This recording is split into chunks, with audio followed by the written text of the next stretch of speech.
शकील अख्तर जी से बेहतर और कौन जानता होगा। राहुल गांधी की प्रेस कॉन्फ्रेंस में आप लगातार ऐसे सवाल कर रहे हो जो सवाल कहीं ना कहीं बीजेपी से आपको पूछना चाहिए। जब वो जेपीसी डिमांड कर रहे हैं, जेपीसी की मांग कर रहे हैं कि इसमें जेपीसी गठन कीजिए और शेयर बाजार में घोटाला नरेंद्र मोदी और अमित शाह ने किया है, ये इसके लिए होना चाहिए, तो इसमें आप सवाल क्या कर रहे हैं? आप सवाल ये कर रहे हैं कि इसमें इतना पैसा खर्च होगा, वो तो जनता का पैसा है।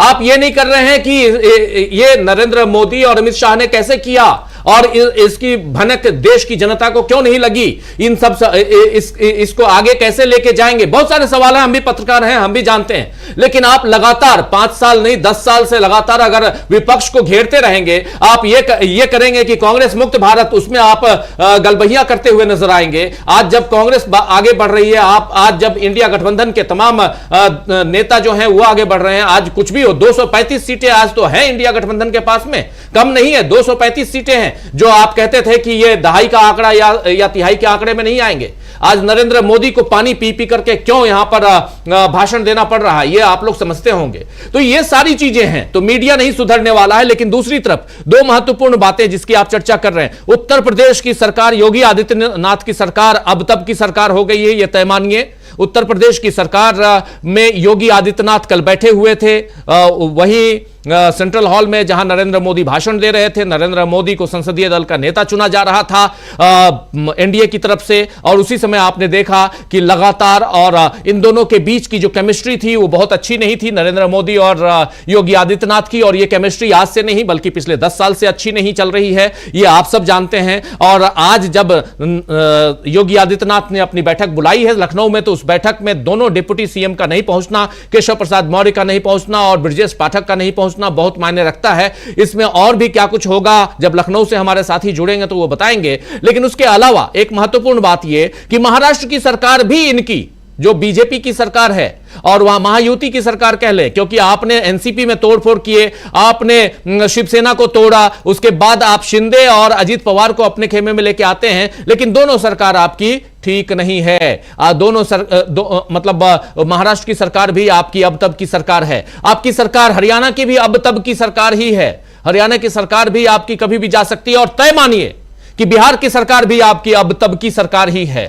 नीतीश बाबू अगर झुकते हैं पैर छूने के लिए तो उसके भी कोई ना कोई मायने होंगे, ये बात सारी है। और इन सब के बीच सबसे बड़ी बात कि ये जो सरकार अभी बनी नहीं है, जिसके प्रधानमंत्री नरेंद्र मोदी बनने जा रहे हैं, वो सरकार भी अब तब की सरकार है, क्योंकि ये सरकार कभी भी किसी भी वक्त गिर सकती है। और सबसे बड़ी परेशानी का सबब यही है नरेंद्र मोदी के सामने।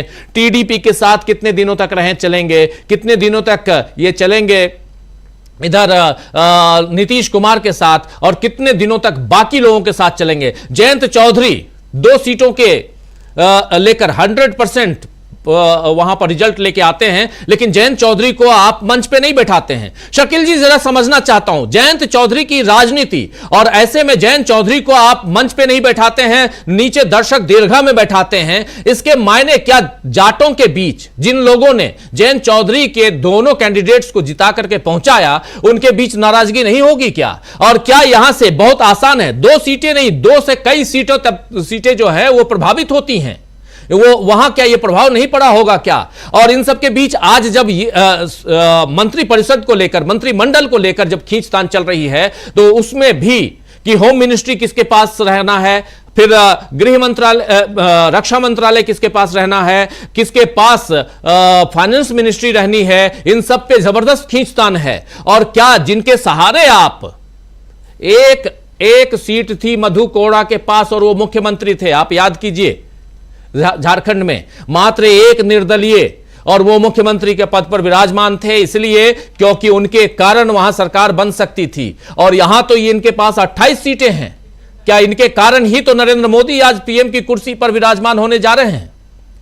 तो यहां जयंत चौधरी को किनारे रखना इसके कितने, क्योंकि आप पश्चिमी उत्तर प्रदेश, हरियाणा और यहां के जाटों की राजनीति को बहुत नजदीक से जानते हैं। शकील अख्तर जी जरा समझना चाहता हूं आपसे, कितना असर कर सकता है? देखिए, जाटों की राजनीति का तो सीधा असर हरियाणा में अभी देखने को मिल गया। हरियाणा में जो बीजेपी की 5 सीटें गई हैं, पूरी 10 सीटें उसके पास थी, 5 सीटों पे बीजेपी को हारना पड़ा। और अभी जो विधानसभा चुनाव होने वाला है कुछ ही महीनों बाद, उसमें आप देखेंगे कि बीजेपी को बहुत भारी नुकसान उठाना पड़ेगा। चौटाला, दुष्यंत चौटाला जो चले गए थे वो भी जाट थे, और जाट उनसे भी बहुत ज्यादा नाराज हैं। इसी तरह जयंत चौधरी के अचानक बीजेपी में जाने से जाट बहुत ज्यादा खुश नहीं थे, मगर उन्होंने एक बार चौधरी चरण सिंह के नाम पे फिर जयंत चौधरी का साथ दे दिया था। मगर जयंत चौधरी की जैसी बेइज्जती हुई है, उसको देखते हुए जाट अब क्या करेंगे ये देखना बड़ा मजेदार होगा। जाट क्या इस बेइज्जती को सह पाएंगे, और क्यों सहेंगे वो, जब वो देख रहे हैं कि हमने 2 सीटें दी पूरी की पूरी, और पूरे राज्य में हर जगह जाट थे थोड़े बहुत। पश्चिमी उत्तर प्रदेश में तो जाट बहुल इलाका कहा ही जाता है, मगर और भी जगह जाट थे, राजस्थान में जाट थे, हरियाणा में जाट थे। तो इन लोगों ने कहीं ना कहीं बीजेपी को समर्थन भी दिया है। लेकिन जयंत चौधरी उनके आज की तारीख में सबसे बड़े स्वाभिमान के प्रतीक हैं। चौधरी चरण सिंह के पोते हैं वो, और चौधरी चरण सिंह जाटों के आज तक के सबसे बड़े नेता हुए, इतने बड़े नेता कि उन्हें सम्मान पूर्वक किसान नेता कहा जाता है, जाट नेता नहीं कहा जाता है। तो उनके पोते के साथ अगर ये व्यवहार करेगी बीजेपी, तो जाहिर है कि इसके परिणाम देखने को मिलेंगे। देखिए, इस पूरे चुनाव का जो वर्डिक्ट है वो ये है कि नरेंद्र मोदी को लोगों ने वोट नहीं दिया।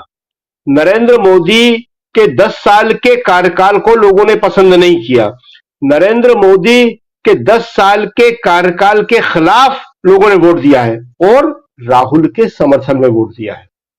राहुल की पदयात्रा का समर्थन किया है, राहुल के उठाए गए मुद्दों का समर्थन किया है।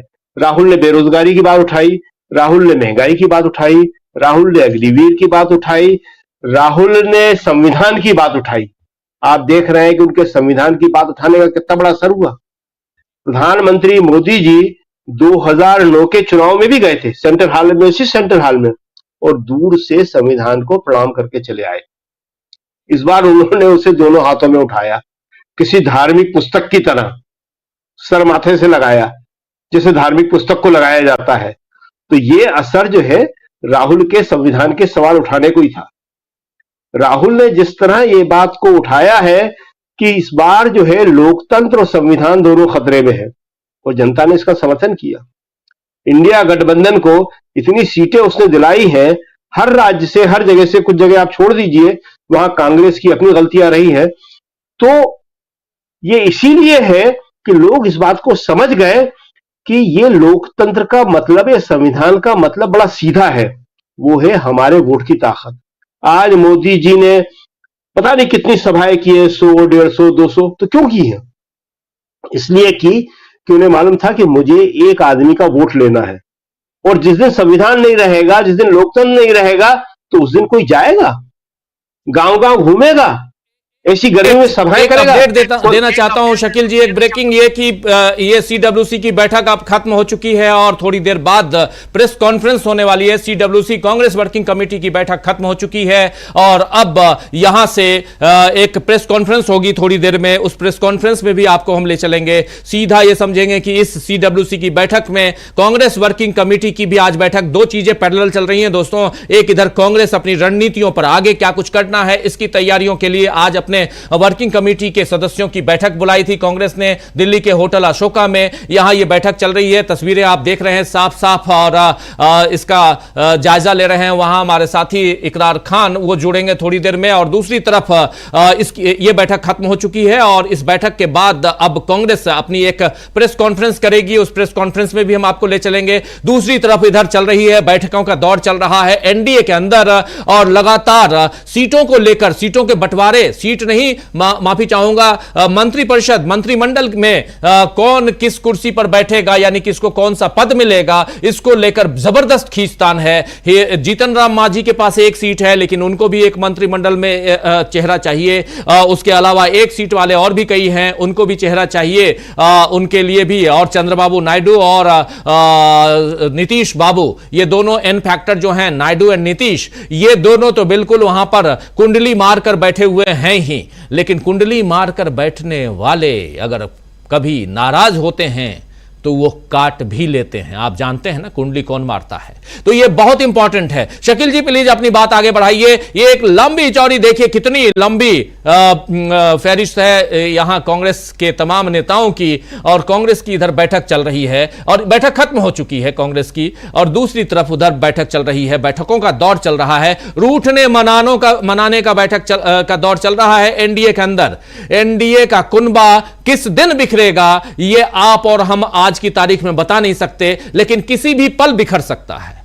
ताश के पत्तों के महल को सिर्फ इंतजार होता है एक ताजा हवा के झोंके का, और जैसे ही वो हवा का झोंका आता है ताश का महल जो है वो बिखर जाता है। क्या ताश के महल की तरह एनडीए बिखर जाएगा, वो आने वाला वक्त बताएगा, लेकिन कितना मजबूत खड़ा है इंडिया गठबंधन ये हम समझेंगे जब ये प्रेस कॉन्फ्रेंस होगी और कांग्रेस की रणनीतियों पे हम चर्चा करेंगे। और इसके साथ साथ उधर हम 3 स्टेट्स की नाम हम लगातार कह रहे हैं, 3 नहीं बल्कि 4 स्टेट्स की नाम हम लगातार ले रहे हैं। पहला नाम जो है वो अब उत्तर प्रदेश का आ गया है, जहां पर बहुत जबरदस्त अंदर खाने खींचतान चल रही है, और इस बार आइदर और यानी या तो हम रहेंगे या हम तो डूबेंगे सनम तुमको भी ले डूबेंगे वाली हालत में वहां योगी आदित्यनाथ दिखाई देते हैं। दूसरी तरफ शिंदे गुट और अजित पवार गुट महाराष्ट्र, ये दोनों गुट जो है वो इंडिया आघाड़ी जो इंडिया गठबंधन है उसके संपर्क में है। तीसरी तरफ हरियाणा अब तब की सरकार है। चौथी तरफ नीतीश बाबू के साथ अगर आपने अच्छा नहीं किया ना नरेंद्र बाबू, तो बिहार की सरकार भी जाएगी आपके हाथ से और दिल्ली की सरकार भी जाएगी। ये मैसेज, ये पैगाम पहुंचा दिया गया है। 5वीं बात बहुत महत्वपूर्ण, हरियाणा की बात कर चुका हूं। 5वीं, ये जो थंब है ये थंब है ममता बनर्जी का, और ममता बनर्जी कईयों के संपर्क में हैं, न सिर्फ विधायकों के, न सिर्फ सांसदों के, वो विधायकों के भी संपर्क में हैं, और ऐसी तोड़फोड़ मचाएंगी, ऐसी तोड़फोड़ मचाएंगी, उनको लेकर अंदर खाने से बहुत सारी खबरें आ रही हैं। तो सब अपने जगह पे काम कर रहे हैं, और यहां से दिखाई देता है कि बहुत कठिन है डगर पनघट की, बहुत आसान नहीं है नरेंद्र बाबू के लिए इस डगर को पार करना, यह साफ दिखाई देता है। शकील अख्तर जी,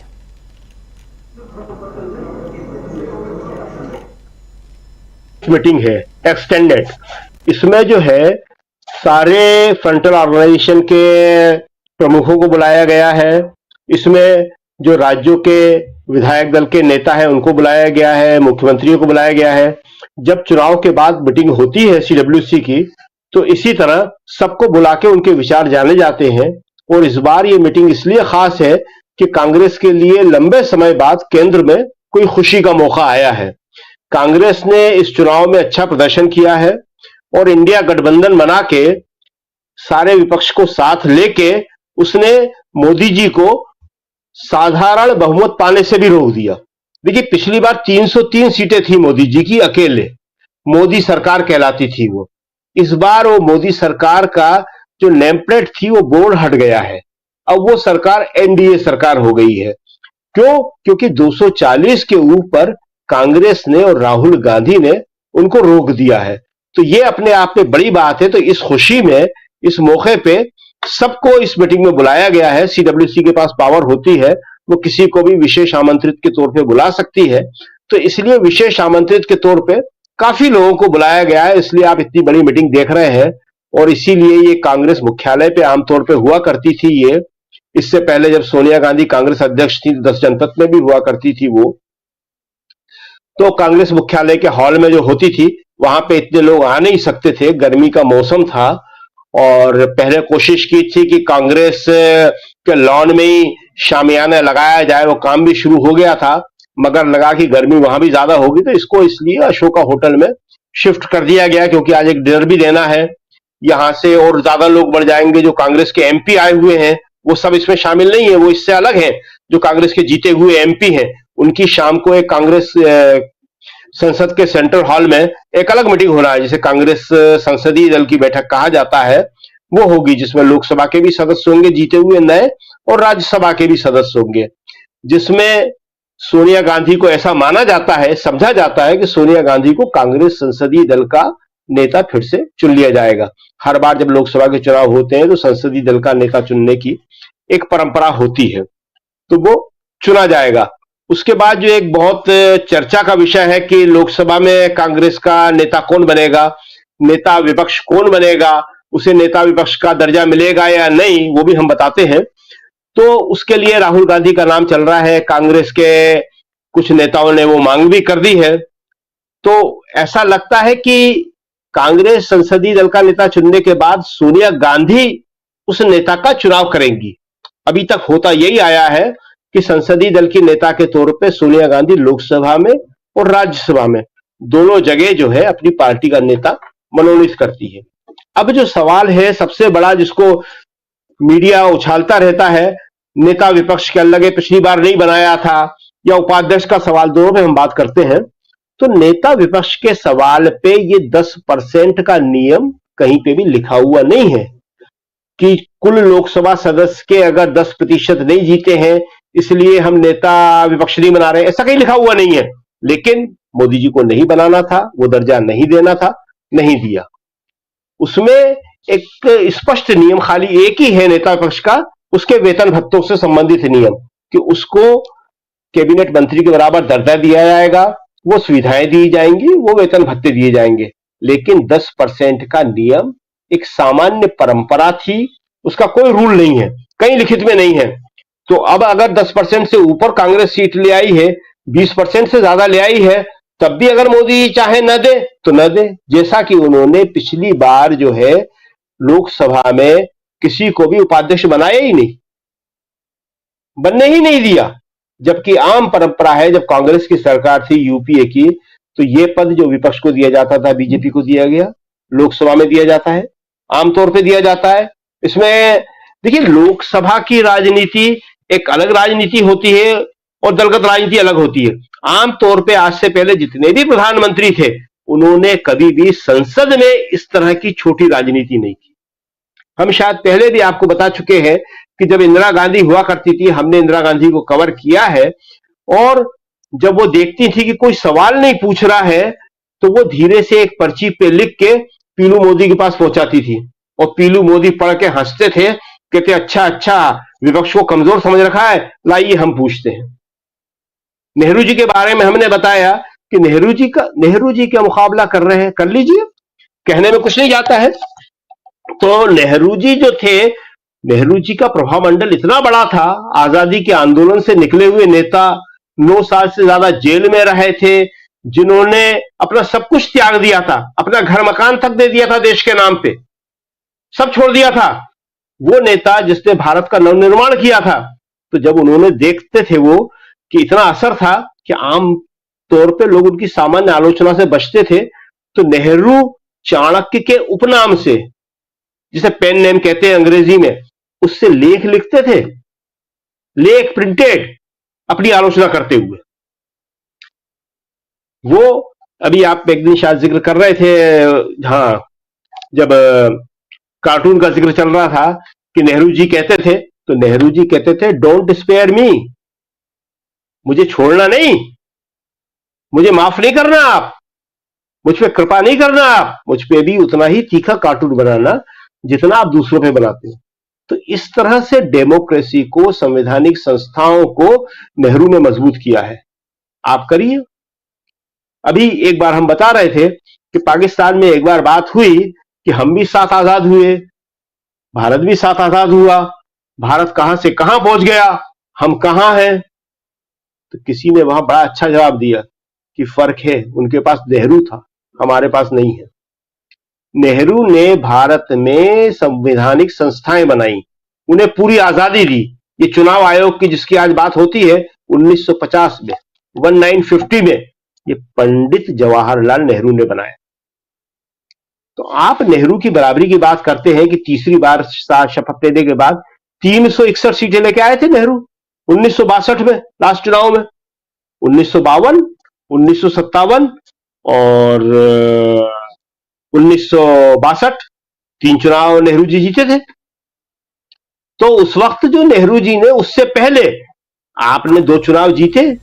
शकील जी थोड़ा सा रोकना चाहूंगा, शकील जी थोड़ा सा रोकना चाहूंगा, सीधे जरा मनोज झा क्या कुछ कह रहे हैं बिहार को स्पेशल स्टेटस का मामला, और क्या ये आने वाले समय में तूल पकड़ने वाला है? नेहरू जी और मोदी जी की कोई तुलना नहीं हो सकती। जो भी कर रहे हैं तुलना, वो इस देश के इतिहास के साथ, इस देश के भविष्य के साथ, दोनों के साथ खेल कर रहे हैं। छोड़ दीजिए, भूल जाइए। ऐसे लोगों ने ही इस देश को, ऐसे मीडिया वालों ने, मैं और पॉलिटिशियन की बात नहीं करूंगा, पॉलिटिशियन का काम है झूठ फरेब सच सब कुछ को सबका घालमेल करना और अपनी रोटियां सेकना, राजनीति की रोटियां सेकते हैं, राजनेता करते हैं, इसी पर पूरी दुनिया चलती है, चलती रहेगी। लेकिन मीडिया का काम क्या है? मीडिया का काम है झूठ से पर्दा उठाना, सच को सामने रखना। लेकिन यही मीडिया झूठ पर पर्दा डाले जा रहा है। अब नेहरू जी, कहां नेहरू जी और कहां मोदी जी, दोनों की तुलना कर रहा है, करने दीजिए।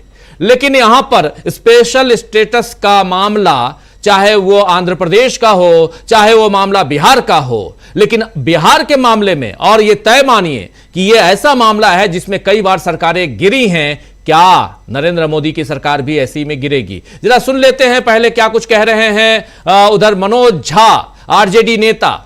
उनसे जरा समझते हैं, आरजेडी नेता ही नहीं बल्कि राज्यसभा सांसद, और जब वो बोलने खड़े होते हैं तो अच्छे अच्छे चुपचाप बैठ जाते हैं, सुनने लगते हैं। तो राज्यसभा सांसद मनोज झा क्या कुछ कह रहे हैं वो सुनते हैं। उसके बाद में हमारे साथी इकरार खान हमारे साथ जुड़े हुए हैं सीधे अशोका होटल, जहां पर सीडब्ल्यूसी की बैठक चल रही है, वहां से क्या कुछ निकल के आया है वो भी समझेंगे। हमारे साथ जुड़े हुए हैं शकील अख्तर जी, कांग्रेस और तमाम पॉलिटिकल गतिविधियों पर बहुत नजदीक से पैनी निगाह रखने वाले हमारे वरिष्ठ साथी जुड़े हुए हैं। शकील जी, उनके पास भी चलेंगे, अपनी बात रख रहे थे वो। और साथ में इधर स्टूडियो में हमारे साथी हमारे ऑनलाइन एडिटर अमलेंदु उपाध्याय जी जुड़े हुए हैं, उनके पास भी चलेंगे। लेकिन पहले सुनते हैं मनोज झा क्या कुछ कह रहे हैं, सुनिए जरा। ये उनके मतलब उन्होंने अपनी तरह से विश्लेषण किया। मेरा सिर्फ ये कहना कि लोकतंत्र में सामूहिकता प्रबल होनी चाहिए।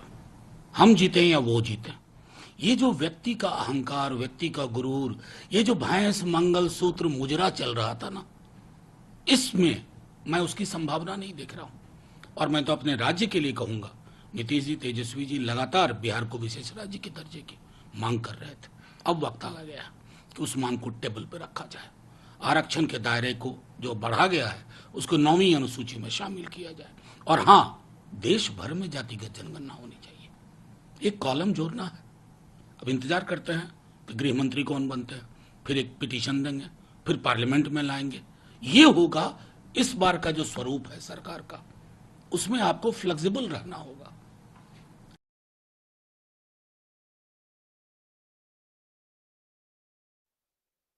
तो सुन रहे थे आप यहां सीधे सीधे मनोज झा, जो स्पेशल स्टेटस ऑफ बिहार को विशेष राज्य का दर्जा, और यहां से कहानी की शुरुआत होती है। दूसरी तरफ उधर सीडब्ल्यूसी की बैठक अभी खत्म नहीं हुई है, सीडब्ल्यूसी की बैठक चल रही है और वहां क्या कुछ चल रहा है, इकरार के पास सीधे हम आएंगे और ये समझेंगे। इकरार अगर हमारे साथ जुड़े हुए हैं, इकरार आपके पास सीधे आना चाहता हूं, सीडब्ल्यूसी की बैठक से क्या कुछ निकल के आ रहा है? खबरें ये आ रही हैं कि सीडब्ल्यूसी की बैठक में ये बताया गया है कि 1 से 15 जून तक, हालांकि ये जून चल रहा है, 1 से 15 जून तक यूपी की सभी 403 विधानसभाओं में धन्यवाद यात्रा निकालेगी। 15 जून तक शायद निकालेगी, ये जरा देखते हैं। 11 से 15 जून तक, माफी चाहूंगा, 11 तारीख से 15 तारीख तक यूपी की 403, टोटल 403 विधानसभाओं में कांग्रेस पार्टी और समाजवादी पार्टी दोनों मिलकर धन्यवाद यात्रा निकालेंगे, ये दोनों मिलकर, और 11 से 15 जून तक धन्यवाद यात्रा निकालेंगे। ये एक महत्वपूर्ण खबर है, ये यहां तक हम आएंगे। इकरार, आपके पास आना चाहता हूं, इस मीटिंग से क्या कुछ निकल के आ रहा है? इकरार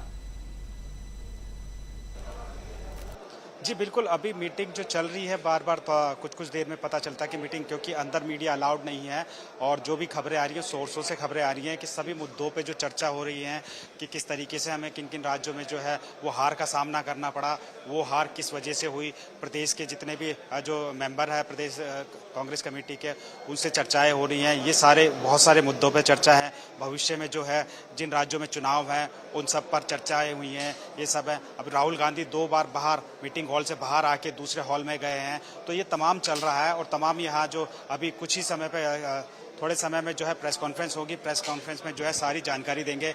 हमारे साथ एक वरिष्ठ पत्रकार हैं, अब्दुल बारी समद साहब है। मैं एक बार उनको सर लाइन पे लेना चाहूँगा। जी सर, जो ये जो मीटिंग अभी चल रही है तो अंदर क्या कुछ है? आप काफ़ी टाइम से कांग्रेस कवर करते रहे हैं, थोड़ा उसके बारे में। ये बहुत ही क्रूशियल मीटिंग हो रही है, क्योंकि कांग्रेस के लिए जो एक खुशी की बात ये थी कि वो उसकी जो टैली जो है डबल हुई है और उसको जिस तरह का समर्थन मिला है वो अपनी जगह है। लेकिन जो कांग्रेस रूल स्टेट थी, कांग्रेस रूल स्टेट जैसे हिमाचल प्रदेश है, कर्नाटक है और तेलंगाना है, यहाँ पर उसको जो कामयाबी मिलना चाहिए था वो नहीं मिली। खासतौर से हिमाचल प्रदेश की चारों की चारों सीटें चले गई। तेलंगाना में जो है बीजेपी जो है अपनी टैली जो है डबल करने में कामयाब हुई। भले कांग्रेस की जो है टैली जहाँ पे 2 थी वो 8 हो गई, लेकिन जो जिस तरह का परफॉर्मेंस की बात की जा रही थी, ये फैक्टर अपने जगह शामिल है वहाँ तेलंगाना में कि बीआरएस ने लास्ट मोमेंट में जो है वो बीजेपी के लिए सपोर्ट कर दिया, बीजेपी के उम्मीदवारों के लिए वोट देने के लिए अपने जो सपोर्टर्स थे उनसे कह दिया। उसके नतीजे में उसको नुकसान हुआ। लेकिन कर्नाटक का जो मामला है, कर्नाटक का मामला जो है वाकई बहुत ही जो है सीरियस मामला है कि जो इतनी ज़बरदस्त कामयाबी हासिल की थी last year Karnataka assembly election में, उसके बावजूद जो है वहाँ पर जितनी सीटें जो मिलना चाहिए था कांग्रेस को वो नहीं मिली। ये बड़ी जो है चिंता का विषय है और इस पर बहुत ज़्यादा वहाँ पर बहस हो रही है कि ये किस तरह से इसको इम्प्रूव किया जा सकता है। और बीजेपी का खाता जो है केरला में भी खुल गया है, फिर आंध्र प्रदेश में भी खुल गया है। वो ठीक है, वो riding on the piggy back of जन कल्याण की जो है पार्टी है और तेलुगु देशम के, लेकिन ये इसी तरह जो है दूसरों के कंधे पर सवार होकर बीजेपी जो है अपने जो है इनरोड्स बनाती है, अपने कदम जमाती है। तो ये एक चिंता का विषय है। वहाँ पर इस पर भी गुफ्तगू हो रही है।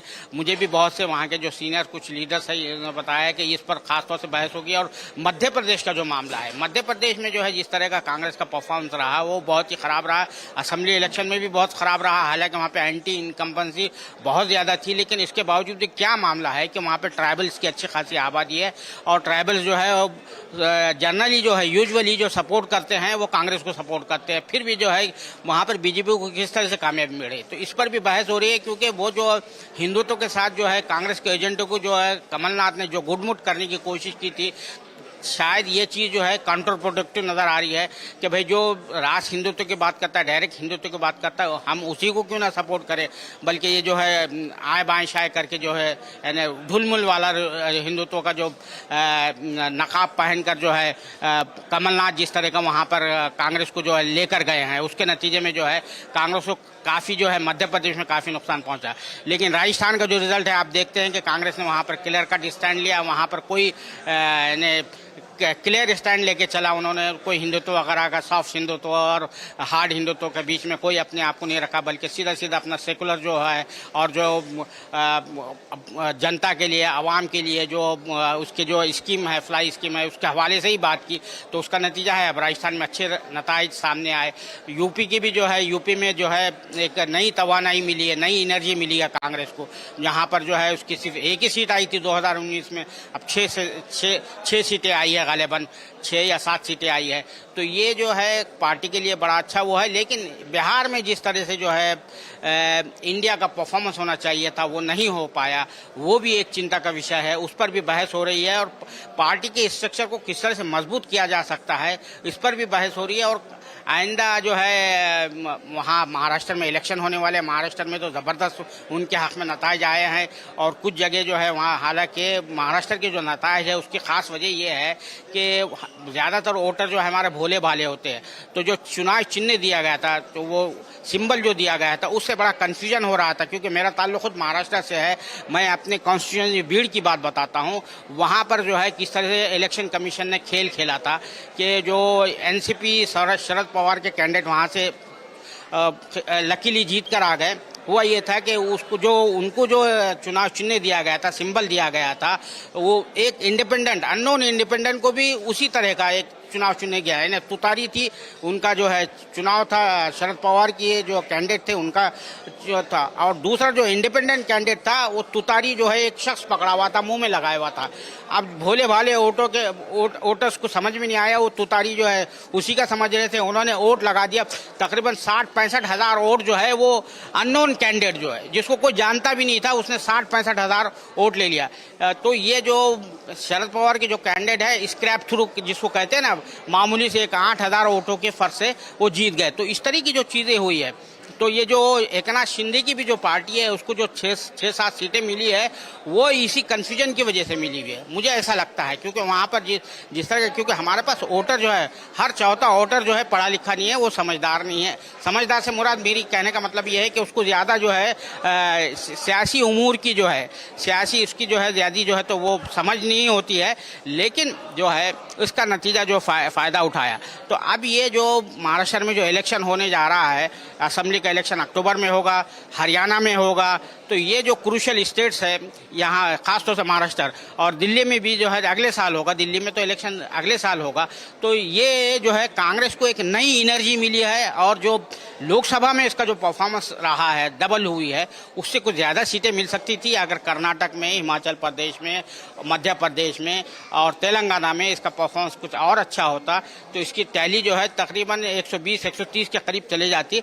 लेकिन जाहिर बात है ये हमारा जो इलेक्शन सिस्टम है, इलेक्टोरल सिस्टम है, फर्स्ट पास पोस्ट सिस्टम है, जिसमें एक वोट से भी आदमी जीत जाता है, उसको मैं अक्सर ये कहता हूँ कोई जुआ टाइप का है कि भाई आपको पता ही नहीं रहता कि किस तरह से ये कर सकते हैं आप। अभी CWC की बैठक है, आज संसदीय दल की बैठक जी, है। क्या राहुल गांधी को नेता प्रतिपक्ष बनाया जाएगा? राहुल गांधी खुद तैयार होंगे या संसदीय दल की नेता क्या सोनिया गांधी को बनाया जाएगा? इस संबंध में कुछ मुझे लगता है कि राहुल गांधी को बनाया जाएगा, और ये उनके लिए अपॉर्चुन टाइम है, क्योंकि उन्होंने जिस तरह से कैंपेन चलाई, जिस तरह से बढ़ चढ़कर जो हमले बोलते रहे, और जिस तरह से मुदल्लल अंदाज में, ऐसा नहीं कि हवा में कोई बात कर रहे थे, वो पूरे दलाइल के साथ अपनी बात पेश कर रहे थे, उनके लिए वो बेहतरीन मौका है। और वो उनकी जो स्ट्रक्चर है, पॉलिटिकल स्ट्रक्चर है, इससे बढ़ सकता है।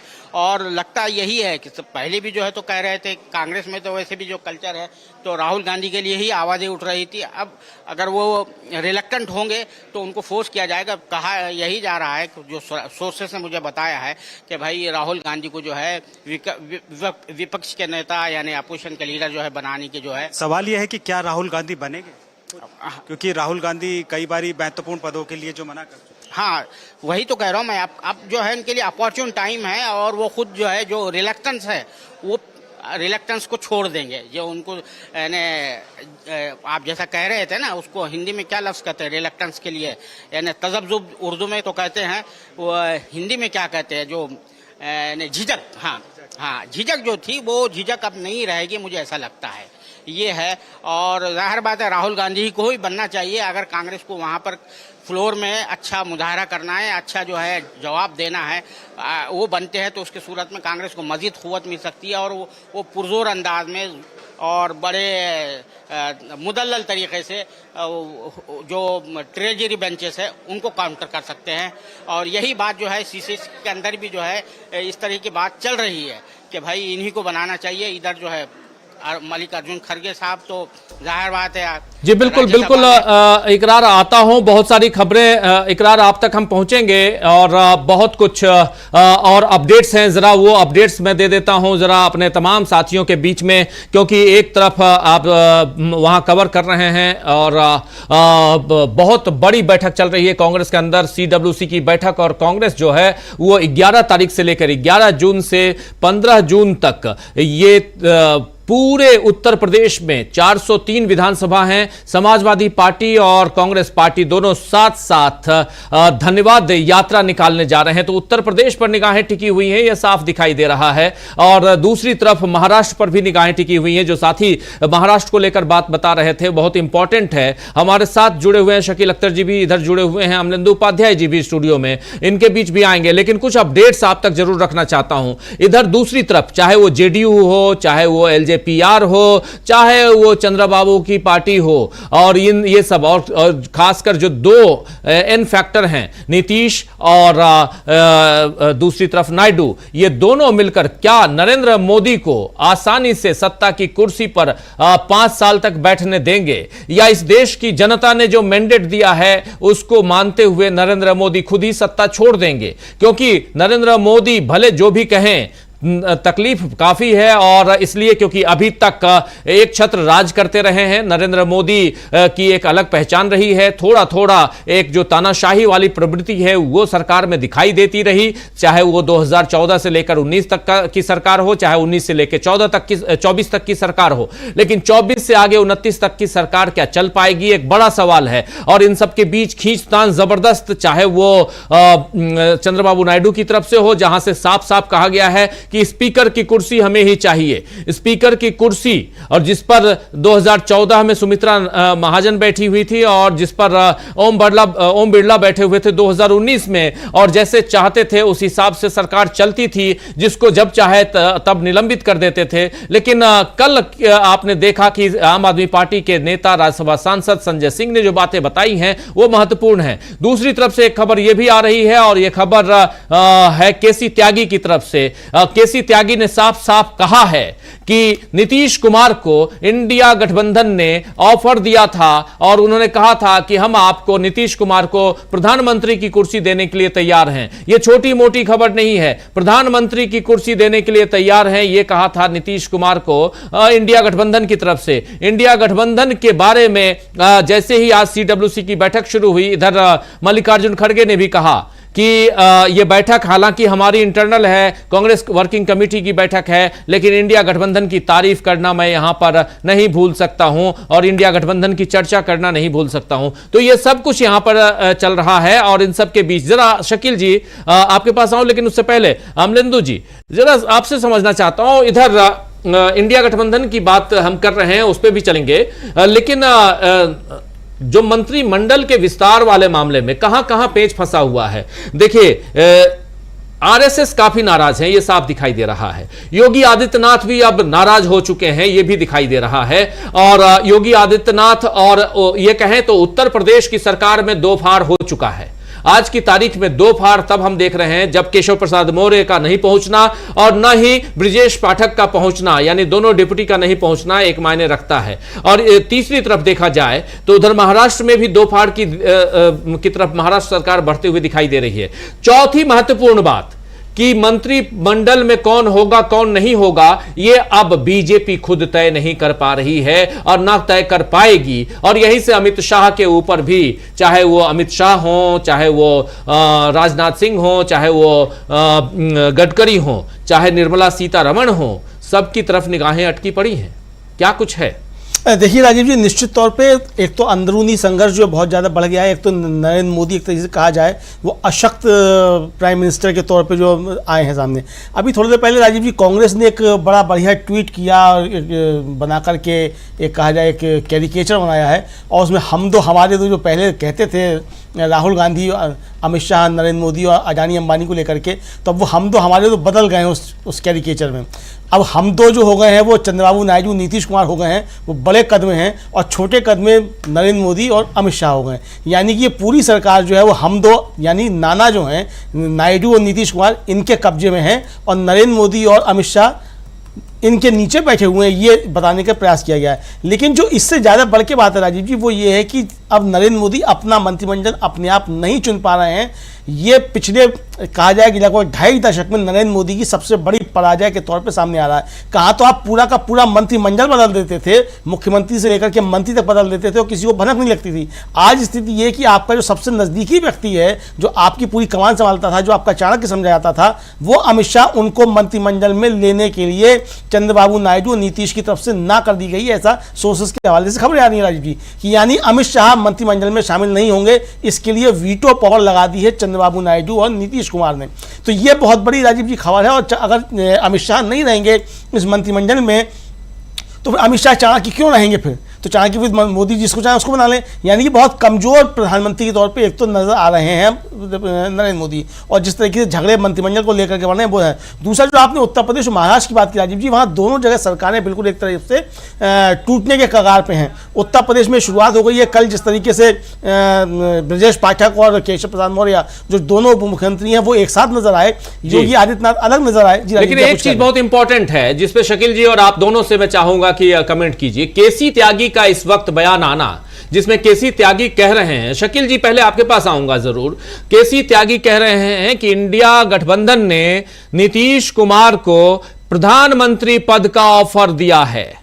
इंडिया गठबंधन ने नीतीश कुमार को प्रधानमंत्री पद का ऑफर दिया है, और यह बात आज कहना, इस वक्त कहना जिस वक्त मंत्रिमंडल में कौन होगा कौन नहीं होगा इसकी चर्चा चल रही है, यह कितनी बड़ी खबर मानी जा सकती है, कितना बड़ा बयान माना जा सकता है शकील अख्तर जी?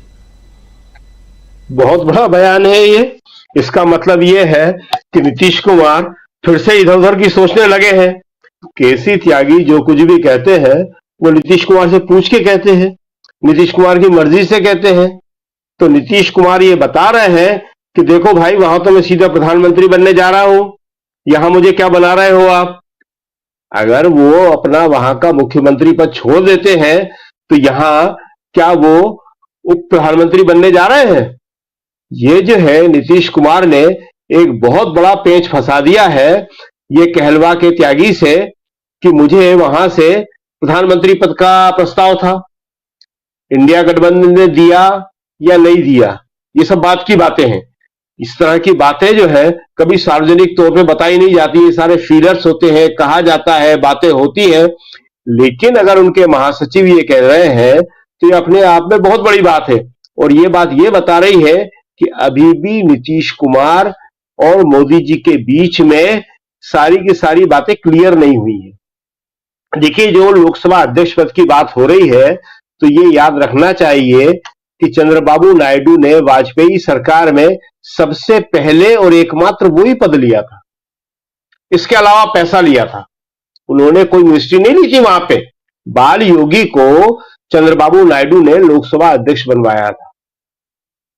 तो चंद्रबाबू नायडू बहुत स्मार्ट खिलाड़ी हैं, वो क्या लेंगे क्या नहीं लेंगे ये मोदी जी की भी समझ में नहीं आएगा, कि उन्हें जो जो चाहिए वो उस हिसाब से मांगेंगे जिससे उनकी जड़ें मजबूत हों, और उनकी जड़ें जितनी मजबूत होंगी, वो जितने मजबूत होंगे, वो मोदी जी के लिए उतनी ही बड़ी प्रॉब्लम बनेंगे।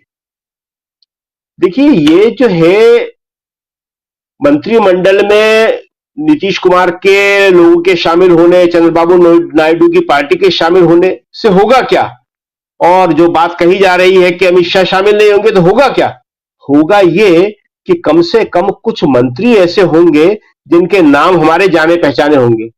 अभी 2019 से लेके 24 तक जो मंत्री थे उनमें से 3 या 4 मंत्री को छोड़ दो, राजनाथ सिंह को, अमित शाह को और वित्त मंत्री को, तो किसी को मालूम था कि कौन मंत्री है और किस मंत्रालय में है? रेल मंत्री कौन है ये आपस में पत्रकार एक दूसरे से पूछते थे। स्वास्थ्य मंत्री कौन है ये आपस में पत्रकार एक दूसरे से पूछते थे, या उस बीट वाले से पूछते थे जो हेल्थ मिनिस्ट्री कवर करता है कि लगाना यार जरा उसको फोन, जरा उससे पूछे कि भाई तेरा मिनिस्टर कौन है। अगर स्क्रीन पे चेहरा भी आ जाता था तो किसी को मालूम नहीं होता था। तो मोदी जी ने जिसको चाहा उसको बिठाया, और जिसको चाहा, जिस शिवराज सिंह चौहान से कल वो हंस हंस के मिल रहे थे, उस शिवराज सिंह चौहान को 1 मिनट में हटा दिया। कल वो वसुंधरा राजे के पास भी पहुंचे थे, वो वसुंधरा राजे के बेटे की पीठ थपथपा रहे थे, दुष्यंत की। जिन वसुंधरा राजे को पूरे चुनाव में उन्होंने भाव नहीं दिया, जिसको मुख्यमंत्री पद के लिए जिसको पूछा तक नहीं, और उनके हाथ से पर्ची निकलवा के एक अननोन चेहरे को राजस्थान का मुख्यमंत्री बना दिया। तो अब आप देख रहे हैं कि राजनीति है इसका नाम। और एक बात जो कही जाती है कि राजनीति से ज्यादा अविश्वसनीय चीज कुछ नहीं होती है। कुछ भी हो सकता है राजनीति में। आमतौर पे क्रिकेट और राजनीति की तुलना की जाती है, लेकिन आज की हालत देख के तो ये लग रहा है कि क्रिकेट में भी कुछ बातें तय होती हैं, लेकिन राजनीति में कुछ भी तय नहीं होता। किसको मालूम था कि जो 400 पार की बात कर रहे हैं वो मोदी जी आज इतने कमजोर हो जाएंगे।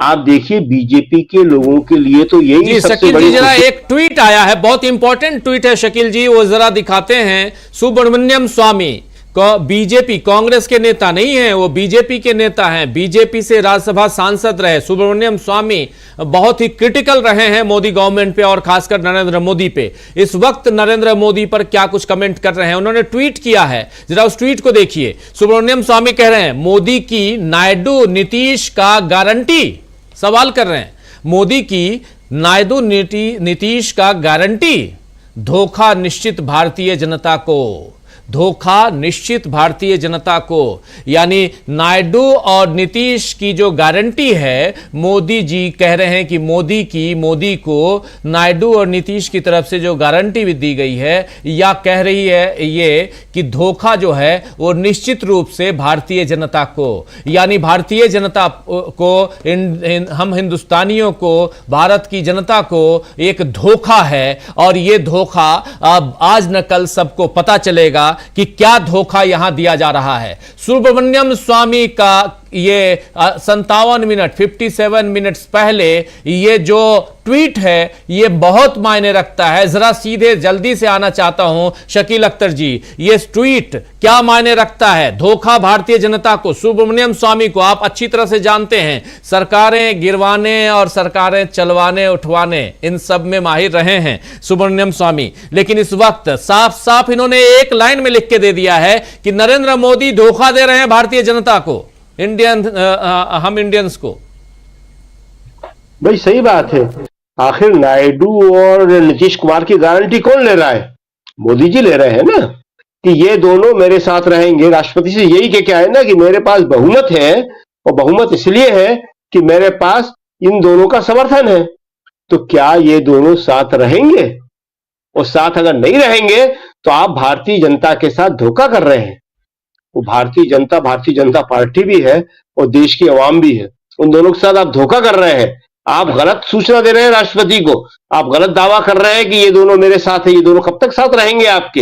ये बड़ा इंपॉर्टेंट बात है, और इस तरह के संदेह और सवाल जो है वो उठते रहेंगे। देखिए, हमने कहा ना कि ये मंत्री कौन होगा, मंत्री कौन है, इसका कोई महत्व ही नहीं था। आप देखिए कि जब नोटबंदी की घोषणा करने गए अपने मंत्रिमंडल में, उनको बताने गए, तो उस वक्त तक किसी को मालूम नहीं था कि प्रधानमंत्री क्या कदम उठाने जा रहे हैं। और उन्होंने वहां जाके कहा अपनी कैबिनेट में कि मैं नोटबंदी करने जा रहा हूं। किसी की हिम्मत नहीं हुई कि उनसे कोई सवाल कर ले। सिर्फ एक गडकरी ने सवाल किया था कि क्या यह संभव है। गडकरी ने उस वक्त भी कहा था। अभी आप कह रहे थे कि गडकरी वहां बैठे हुए थे और गडकरी खड़े नहीं हुए, गडकरी ने ताली नहीं बजाई, तो गडकरी में वो हिम्मत है, और गडकरी में वो हिम्मत नागपुर से ही आती है। गडकरी एक ऐसे सबसे पहले बीजेपी अध्यक्ष थे जो अननोन चेहरा होते हुए भी आरएसएस ने बीजेपी पे बिठा दिया था। राजनाथ सिंह से पहले अध्यक्ष थे वो, कोई नहीं जानता था उनको। आप आश्चर्य करेंगे कि बीजेपी के नेताओं में भी कई नेता ऐसे थे कि जिन्हें पूछना पड़ रहा था कि कौन है गडकरी साहब, क्योंकि उनकी जो थोड़ी बहुत पहचान थी वो महाराष्ट्र में ही थी। महाराष्ट्र के बाहर का नेता उनको नहीं जानता था, राष्ट्रीय स्तर पर उन्हें कोई जिम्मेदारी नहीं मिली थी कभी। तो वो गडकरी आरएसएस के खास होने की वजह से ही बीजेपी के अध्यक्ष बने थे, और उसके बाद वो बड़े सक्रिय रहे थे। वो कोई कमजोर किस्म के अध्यक्ष नहीं थे। और उसके बाद जो अपने मंत्री रहे, तो उन्होंने क्या काम किया क्या नहीं किया, इस पर कई बार बहसें होती हैं, सारी अलग मुद्दा है वो। लेकिन अपने मंत्रालय में वो मजबूत मंत्री रहे। जो चाहा वो उन्होंने किया, जो सड़क बनवाना चाहिए बनवाई, और जिसको नहीं बनवाना था उसको नहीं भी बनवाई। तो वो गडकरी जो है सवाल कर सकते थे, लेकिन सिर्फ एक गडकरी नोटबंदी के इशू पे, और किसी की हिम्मत नहीं हुई कि कोई पूछ सके। तो आज वो तो मंत्री भी किसी को बनाना है तो पूछ के बनाना पड़ेगा। आज तो बीजेपी अध्यक्ष कौन बनेगा, नड्डा जी रहेंगे या नहीं रहेंगे, ये संघ से पूछना पड़ेगा, बाकी लोगों से पूछना पड़ेगा। नहीं तो उन्होंने पहले अमित शाह को बनाया राजनाथ सिंह को हटा के, और अमित शाह को हटाया तो नड्डा को बनाया, और इस बार नड्डा को जो एक्सटेंशन दिया गया, दोबारा जो नड्डा जी बने हैं, कोई चुनाव नहीं हुआ, घोषणा कर दी गई कि नड्डा जी दोबारा बन गए हैं। यहां कांग्रेस में बाकायदा चुनाव हुए, खड़गे जी जब बने तो उस वक्त जरा ये दिखाना चाहता हूं शकील जी, शकील जी जरा इस विजुअल को दिखाना चाहता हूं। नितिन गडकरी की बात हो रही है, जरा फुल स्क्रीन ले आइए, इस विजुअल को दिखाना चाहता हूं। देखिए नितिन गडकरी प्रधानमंत्री को सब तालियों के साथ, इनका जैसे ही नाम आता है, जरा स्क्रीन पे ले आइए, फुल स्क्रीन ला सकते हैं तो ले आइए। प्रधानमंत्री जैसे ही तालियों के साथ इनका अभिवादन होता है कि अब इनको प्रधानमंत्री के लिए चुन लिया गया है, सब तालियां पीट रहे हैं, तालियां बजा रहे हैं। लेकिन नितिन गडकरी को देखिए और यहां से समझ लीजिए कि आरएसएस और इनके बीच, मोदी के बीच क्या कुछ चल रहा है। मोदी खड़े होते हैं, सब तालियां बजा रहे हैं, लेकिन नितिन गडकरी बैठे हुए हैं। नितिन गडकरी कहीं और देख रहे हैं, किसी और दिशा में देख रहे हैं। यह है नितिन गडकरी। ये इस तस्वीर को देखना बहुत जरूरी है। देखिए खड़े हो गए, सब खड़े हो गए, लेकिन नितिन गडकरी बैठे हुए हैं, सारे खड़े हो गए। क्या यह तस्वीर बहुत कुछ नहीं कहती है? क्या यह तस्वीर वो नहीं बताती है कि यहां से ये एक न सिर्फ नरेंद्र मोदी अपनी यहां अपनी ही पार्टी के बीच घिरे हुए हैं, आरएसएस के साथ घिरे हुए हैं, अपनी पार्टी के अंदर घिरे हुए हैं। जेडीयू और चंद्रबाबू नायडू, इन दोनों की तो बात अलग है, टीडीपी की बात अलग है, लेकिन बात यहां पर अपनी पार्टी के अंदर भी है और बहुत दूर तक दिखाई दे रही है ये बात। हाथ जोड़े यहां नरेंद्र मोदी, तालियां पीटते हुए टीडीपी, बगल में टीडीपी नेता चंद्रबाबू नायडू। लेकिन ये सब मगर देखिए नितिन गडकरी को, नितिन गडकरी यहां चुपचाप बैठे हुए दूसरी तरफ देख रहे हैं, दूसरी तरफ नरेंद्र मोदी की तरफ देख भी नहीं रहे हैं। सारे खड़े हो गए, लेकिन नरेंद्र मोदी की तरफ ना सिर्फ देख रहे हैं बल्कि वो बैठे हुए हैं। तो ये है तस्वीर, और ये तस्वीर बहुत कुछ कहती है। अमलेंदु उपाध्याय जी। बिल्कुल राजीव जी, ये तस्वीर बहुत कुछ कहती है। और देखिए कि तालियां तो जो हैं वो एस जयशंकर भी पहले नहीं बजा रहे हैं। जब वो सब खड़े होते हैं तब वो तो खड़े हो जाते हैं, निर्मला सीतारमण खड़ी हो जाती हैं, लेकिन गडकरी साहब जो हैं वो बैठे रहते हैं। यानी कि एक तरीके से राजीव जी, और जो भारतीय जनता पार्टी के संसदीय दल की बैठक नहीं बुलाई गई, उसके पीछे भी बड़ा कारण गडकरी समझे जा रहे हैं। क्योंकि अगर बैठक बुलाई जाती तो नरेंद्र मोदी भारतीय जनता पार्टी संसदीय दल के नेता नहीं चुने जाते, इसलिए सीधे एनडीए की बैठक बुलाई गई और उससे संसदीय दल की बैठक से पहले एनडीए के नेताओं को बुला करके समर्थन पत्र लिखवा लिया गया। तो ये जो चाल चली गई वो इसलिए चली गई ताकि नरेंद्र मोदी के खिलाफ भारतीय जनता पार्टी के अंदर कोई उबाल नहीं आने पाए, चूंकि लोग ये समझ रहे हैं कि नरेंद्र मोदी ने भारतीय जनता पार्टी को हरवाया। अब ये चीजें शुरू हो गई हैं, क्योंकि जिस तरीके से नरेंद्र मोदी सिर्फ 1.5 लाख वोटों से जीत करके आए हैं बनारस से, जबकि उनके बगल में ही तमाम लोग जो ज्यादा। एक बहुत महत्वपूर्ण, जब आप ये कह रहे हैं कि नरेंद्र मोदी ने भारतीय जनता पार्टी को इतना तक यानी हरवाया है, कैसे हरवाया है? देखिए नरेंद्र मोदी जहां जहां जहर उगलते हुए नजर आए वहां वहां पार्टी हारी है। बनासकांठा याद होगा आपको, हारी। बिल्कुल बनासकांठा हारी।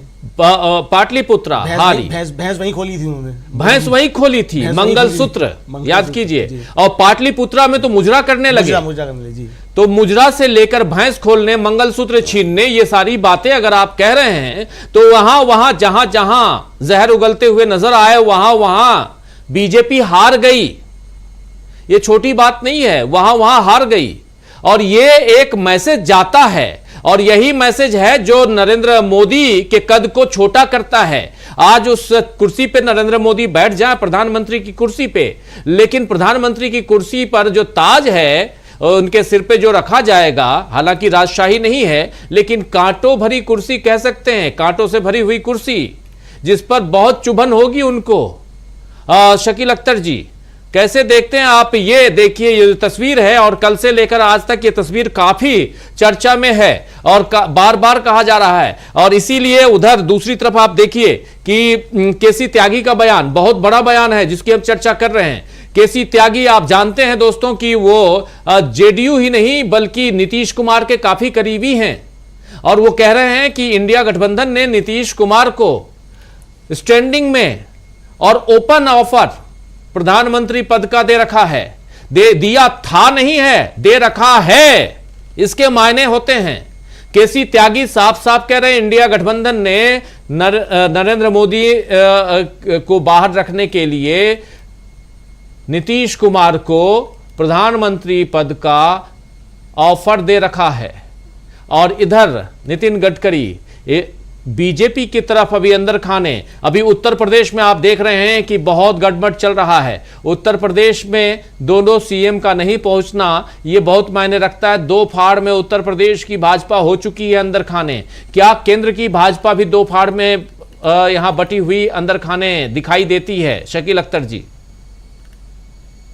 देखिए, ये जो दृश्य आप दिखा रहे हैं, इसमें एक बड़ी खास बात है कि इससे पहले मोदी जी हाथ जोड़ते हुए तो कई बार दिखे, मगर गर्दन झुकाते हुए कभी नहीं दिखते थे। आप गौर कीजिए कि मोदी जी अपनी गर्दन भी झुका रहे हैं और उनकी ठीक बगल में बैठे हुए चंद्रबाबू नायडू की गर्दन एक बार भी नहीं झुकती है, एक बार भी नहीं झुकती है। वो तनी हुई गर्दन के साथ ही तालियां बजा रहे हैं। तो देखिए, ये जो मोदी जी का कद है या ये मोदी जी को मौका मिला है, ये तो एक घटना या दुर्घटना गुजरात में हो गई थी जिसकी वजह से ये सब हुआ। न वो घटना, दुर्घटना, मौका या वो वाकया होता, ट्रेन के डिब्बे में आग लगती, इतना दर्दनाक हादसा होता, लोग मरते, तो उसके बाद मोदी जी जो है, मोदी जी ने कभी न विपक्ष देखा है, न मोदी जी ने कभी यह देखा है कि किस तरह से राजनीति करी जाती है। उन्हें तो 2002 में एक मौका मिला और उसके बाद वो लगातार जीतते चले गए। गुजरात में भी वो यही हौवा खड़ा करते थे मुसलमान का। वो यही कहते थे कि अगर मैं मुख्यमंत्री नहीं रहूंगा तो देश की पश्चिमी सीमाओं से पाकिस्तान घुस जाएगा। कांग्रेस जो है अहमद पटेल को मुख्यमंत्री बना देगी, साफ कहते थे। कांग्रेस जो है 2002 का बदला गुजरातियों से लेगी और यही इन्होंने अभी 2024 के चुनाव में किया। लेकिन अब ये सब चलने वाला नहीं है। अब आप देख रहे हैं कि मोदी जी जो है वो राजनीति को राजनीति की तरह करने की कोशिश कर रहे हैं, लेकिन वो उन्हें कितना आएगा कितना नहीं आएगा ये बड़ा मुश्किल है। नितिन गडकरी जो बैठे हुए हैं तो उनके पास जो एक हिम्मत है वो हिम्मत आरएसएस के जरिए ही आई है। आरएसएस में अभी पूरी तरह चुप्पी छाई हुई है। आरएसएस भी सही मौके का इंतजार कर रही है। वो ये नहीं चाहती कि वो कोई कदम उठाए और उसका कदम जो है उसे वापस खींचना पड़े, तो वो अभी देखने की कोशिश कर रही है। मोदी जी क्या 5 साल सरकार चला पाएंगे? मोदी जी ही क्या प्रधानमंत्री रहेंगे अगर बीजेपी की या गठबंधन की सरकार भी रही? और क्या, जैसा कि सुब्रमण्यम स्वामी ने कहा या दूसरे लोग भी कह रहे हैं कि क्या गठबंधन के सहयोगी जो है वो लगातार इनका साथ देते रहेंगे? आज केसी त्यागी ये बात क्यों कह रहे हैं? केसी त्यागी ये बात मोदी जी को डराने के लिए कह रहे हैं कि देख लो वहां चले जाएंगे। और प्रधानमंत्री तो एक ही मौका है बनने के लिए नीतीश कुमार के पास, लास्ट मौका। देखिए 2009 में भी राहुल गांधी ने इनकी तारीफ की थी। 2009 में भी राहुल गांधी चाहते थे कि नीतीश कुमार उनके साथ आ जाए। यही अशोका होटल था, हमें अच्छा याद आया। इसी अशोका होटल में जिसमें भी सीडब्ल्यूसी की मीटिंग हो रही है, इसी में राहुल गांधी की प्रेस कॉन्फ्रेंस थी 2009 के लोकसभा चुनाव के समय, और उन्होंने तारीफ की थी। मगर संयोग की बात ऐसी थी कि उस वक्त कांग्रेस के पास प्रधानमंत्री पद खाली नहीं था। ऑलरेडी मनमोहन सिंह जी थे और मनमोहन सिंह जी को आगे ही बने रहना था, तो खाली नहीं था। देखिए इस वक्त तो खाली है कांग्रेस के पास प्रधानमंत्री पद, पूरी तरह खाली है। नायडू जी आ जाए, नीतीश कुमार आ जाए, कांग्रेस में ऐसा कोई नेता नहीं है और इंडिया गठबंधन में ऐसा कोई नेता नहीं है जो कहे कि मुझे प्रधानमंत्री बनना है। वो स्वागत करेंगे, घर से जाके उन्हें लेके आएंगे कि आइए आप बन जाइए, हम आपका सहयोग कर रहे हैं, आपका समर्थन कर रहे हैं, हम दे रहे हैं आपको। शायद बीजेपी से भी अगर कोई नेता निकल के आता है या कोई बड़ा गुट निकल के आता है तो भी शायद इंडिया गठबंधन उसके लिए मना नहीं करेगा। क्यों? क्योंकि डेमोक्रेसी बचाना है, ये संविधान बचाना है। देखिए इस चुनाव में ये इतना बड़ा मुद्दा बन जाएगा, ये किसी ने नहीं सोचा था। ये बड़ा एक एकेडमिक सवाल समझा जाता है लोकतंत्र को और संविधान को, एक आदर्शवादी बात समझी जाती है, लेकिन ये वास्तविक बात बन जाएगी ये किसी ने नहीं सोचा था। और इस चुनाव में यही हो गया। वो जनता के दिमाग में ये बात बैठ गई कि लोकतंत्र चला जाएगा, और लोकतंत्र चला जाएगा उसका जो सरल अर्थ होता है वो भी जनता की समझ में आ गया कि लोकतंत्र तो थोड़ा सा एक ऐसा है कि जिसको समझाना मुश्किल है, लेकिन उसको ही समझ आ गया कि लोकतंत्र का मतलब तो मारा। शकील जी ये विजुअल बहुत इंपॉर्टेंट है और बहुत मजेदार है। गुलदस्ता, यहां पर कितने गुलदस्ते हैं ये देखिए जरा। यहां हाथ में 1 2 3 पीछे 4, ये 4 गुलदस्ते ही घूमते, 4-5 गुलदस्ते ही घूमते फिरते नजर आएंगे आपको। यहां मोदी जी ने दिया, दूसरे ने उठाया, फिर वो रिसाइकल हो रहा है। अच्छी बातें, चलिए रिसाइकल कीजिए, लेकिन मोदी जी के लिए मात्र 5 गुलदस्ते ही आप इकट्ठा कर पाए और वही गुलदस्ता उठाते। ये ब्रजेश पाठक, केशव प्रसाद मौर्य हैं। देखिए राजीव जी, यही आप देखिए, यहाँ योगी आदित्यनाथ नजर नहीं आ रहे हैं, जबकि ब्रजेश पाठक और केशव प्रसाद मौर्य दोनों साथ नजर आ रहे हैं। और 3 सेकंड में ही गुलदस्ता घूम जाता है। बिल्कुल बिल्कुल, 3 सेकंड में घूम जाता है। ये गुलदस्ता जो है ये उठा हाथ में लिया जा रहा है। देखिए इधर मोदी जी हाथ में लेते हैं, पीछे रखते हैं, उनके जो सिक्योरिटी वाले, देखिए गुलदस्ता लिया, पीछे रखा और वही गुलदस्ता उठाया जाता है। उसके बाद में फिर से वही गुलदस्ता हाथ में लेकर फिर सामने आ जाया जाता है। तो ये सब रिसाइकल का जमाना, और इस रिसाइकल के जमाने में ये कल के विजुअल्स हम दिखा रहे हैं दोस्तों, लेकिन बहुत महत्वपूर्ण विजुअल्स हैं, कुछ विजुअल्स। और बीजेपी और तमाम अलग अलग जगहों पे ये लाइव हम लोगों ने देखा था और उन्हीं के सहयोग से, उन्हीं के सौजन्य से ये हम आप तक पहुंचा रहे हैं। और इस विजुअल में आप देख लीजिए, जो कुछ है आपके सामने है। तो बहुत कुछ यहां पे है, लेकिन दूसरी तरफ हम चलेंगे। ये शकील जी, आपने भी बहुत अलग अलग हम लोगों ने रिपोर्टिंग की है, लेकिन किसी प्रधानमंत्री के लिए भाई लाइन लग जाती है, बुके की लाइन लग जाती है, गुलदस्ते की, लेकिन यहां पर 5 गुलदस्ते को ही आप घुमा रहे हैं। ये दुर्भाग्यपूर्ण है। मोदी जी के लिए क्या 25 लोग अलग अलग से गुलदस्ता नहीं ला सकते थे? ये तो बहुत दुर्भाग्यपूर्ण है। लेकिन दूसरी तरफ मैं चलना चाहता हूं, एक छोटी सी बात, और ये बहुत इंपॉर्टेंट बात है, ये आप लोगों के बीच रखना चाहता हूं। आज जब उधर कांग्रेस वर्किंग कमेटी की बैठक शुरू हुई, चलिए अखिलेश यादव को पहले सुन लेते हैं, फिर कांग्रेस वर्किंग कमेटी की तरफ भी चलेंगे। एक बहुत ही महत्वपूर्ण बाइट, बहुत ही महत्वपूर्ण बयान अखिलेश यादव का, क्या कह रहे हैं सुनिए। जीत हुई है, वहीं समाजवादी पार्टी देश के तीसरे नंबर की पार्टी बन गई है, जहां पार्टी को इतना बड़े पैमाने पर जनता का समर्थन मिला है। वहीं समाजवादियों की जिम्मेदारी बढ़ गई है, जनता की एक एक बात, जनता की समस्याओं का उठाना, उनके हित में अपनी बात रखना। समाजवादियों का लगातार संघर्ष रहेगा लोकसभा में, जिससे ज्यादा से ज्यादा जनता के बीच में और उनके लिए सेवा कर सकें। यहां 2 तरह के भारतीय जनता पार्टी की सरकार में सांसद हुए, एक जो जिनको सर्टिफिकेट मिल गया है 2024 के चुनाव में, हमारे साथ यहां वो लोग हैं जिन्हें सर्टिफिकेट मिल गया, और दूसरी तरफ बहुत सारे ऐसे साथी हैं बीजेपी की सरकार में जिन्हें सर्टिफिकेट नहीं मिल पाया, उनकी धांधली की वजह से। हम दोनों सांसदों को बहुत बहुत बधाई देते हैं। देश में जो नफरत है समाजवादियों ने कम कर दी है, और ये आगे किस तरीके से आप लोगों की रणनीति रहेगी, इसको कैसे देखते हैं? नकारात्मक राजनीति खत्म हुई है, सकारात्मक राजनीति का दौर शुरू हुआ है। जनता की मुद्दों की जीत हुई है। बहुत धन्यवाद आपका। आप लोग जाओगे तो हम कहेंगे, जाइए आप लोग जब जाओगे तभी कहेंगे कुछ।